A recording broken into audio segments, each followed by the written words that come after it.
Hi, my name is Brad Lafortune, and I'm a mask artist. Through mask programs, I offer a variety of ways to connect with Métis culture and learn about Métis culture and history, whether it's learning about the history itself of the Métis people in Canada, or whether it's doing that through an immersion of dance, which is the traditional Métis dance called jigging.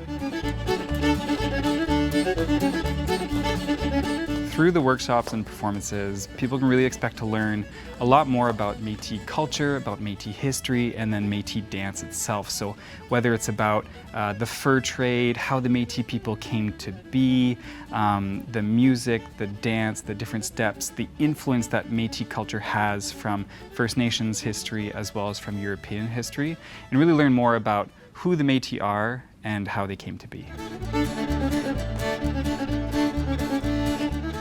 What I love about sharing my culture and my knowledge in dance is seeing people really just have fun.